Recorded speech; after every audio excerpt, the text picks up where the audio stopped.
I feel like this feeling of not belonging here. I think that's called the imposter syndrome. Being the first person to do something like this is new and really scary. I feel like really alone. The system itself, I feel like, wasn't built, let alone tailored to see first-generation students succeed. I'm a first-generation student. I'm a first-generation student. And I'm a first-gen student. I am a first-generation college student. And this is my story. And this is my story.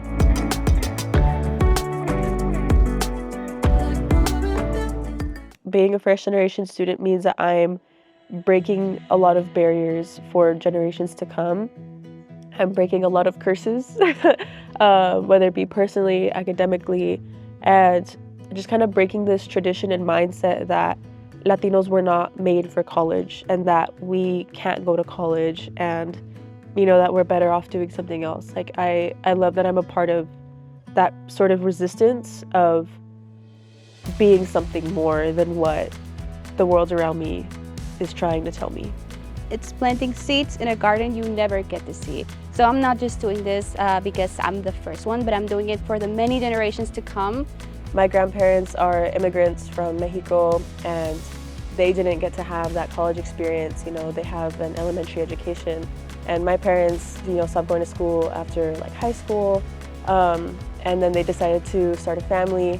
And it was always sort of expected, in a sense, that I go to college. My abuelito, so my mom's dad, I mean, not that he was the only one, but I just remember being like a young kid and he was the one to tell me like, no, you're gonna go to college and you're gonna succeed. My mom, she's from El Salvador.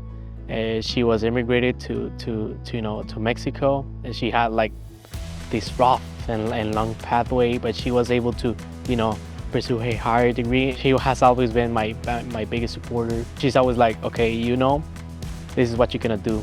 You don't know and I don't know how this works, but you're gonna be that person who is confident to ask and ask for the resources that you are gonna need to have for your journey. Everything's gonna be fine. If I can do it, you can do it. I have 2 kids, and they're very skeptical on the college route. So I want to show them, regardless of age or anything like that, that you still can pursue it at any given time. There was kind of no one there to really help me in the way that I needed. I mean, my parents were so great about the college process in the terms that like they wanted to help me, but they really couldn't because they didn't have this prior experience. I didn't have any knowledge on how the American college system worked. Had my first counseling appointment. They told me that, okay, you can join Puente, you can take these classes, and after that, well, yeah, you do you. And I was like, oh my God. It was my first year here living in San Diego also. So between discovering this new city, this new college, I had no friends. I felt like really alone. So probably loneliness was one of the worst feelings that I could feel at that time. After that, there was a lot of resources that I didn't know that I could get from here. There was a lot of schools that I didn't know that I have to transfer. For me, it was like, okay, I'm gonna do like SDSU and that's it. Demystifying the entire college process in terms of seeing a school for what it is, as opposed to seeing a school for the brand that it carries, was also a really big struggle. And I didn't even know what financial aid was. It's the uncertainty of not knowing what to do. I think it was like the worst feeling in the world, and that has been a big challenge for me. The pressure of being a first-gen student, we tend to put the pressure on ourselves a lot to succeed and do the best that we can and support our families. And for me personally, I feel like going to college was something that was very selfless because I don't just have like myself in mind, but I always have my family in mind in terms of like them enjoying my success and them enjoying like the fruits of my labor in the same way that they kind of did for me. Multiple times I doubted myself and questioned if this was a path for me. Where I didn't feel like I was like worthy enough, or probably I wasn't gonna be enough of a person to, you know, to complete my higher education. Felt like I wasn't supposed to be in here. The main challenge was understanding what my military benefits and how do I get them to make sure they talk to each other, because it wasn't as simple as going to a one-stop shop. And the biggest thing that I faced was understanding how to enroll and what does the class schedule look like for me. But then I became a part of the Puente program, which really helped me navigate that, not only the college system, but my own wants and needs. It became a place that I wanted to be. I got into this club, which is called Puente, and these guys really helped me a lot. They were telling me, okay, you can do this. You're not alone. You really can do this. And if you have any issues with it, just come with us and we're gonna be able to help you out. So having that person to reach out to whenever I have a question, it felt like I was protected in some way.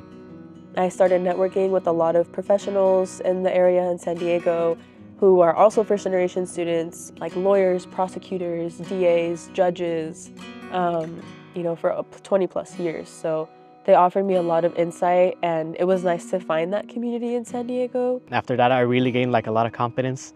I mean, I compare myself right now to the first year that I got here, and I was a whole different person, whole different mentality, and I'm really grateful for that.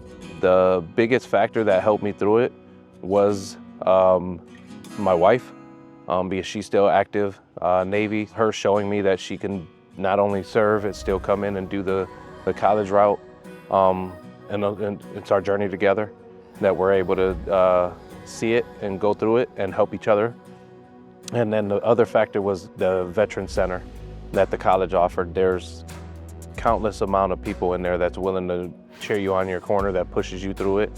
I would have loved to see an extended high school version of the Puente program that would have definitely engaged a lot more students who were like me, who were not 100% sure about what they wanted to do, having access to mentors, having the whole process demystified. The biggest resource that I would think that would have benefit me would have been the basic entry level understanding of what to expect in college. So if there was a clear understanding, almost like an orientation, extremely beneficial in my case. First of all, there's no shame in community college. I want to start there. I feel like there's a lot of stigma as to where a student decides to go to college, to not let other people's opinions or this weird, unclarified tension about where you want to go to college affect your decision-making process. Trust your gut. Shame doesn't exist, and dumb questions either. So if you don't know something, feel free to ask, and never have this mentality that you can do something. You're not an imposter. You can do everything that you want in life. It's not as difficult as you think.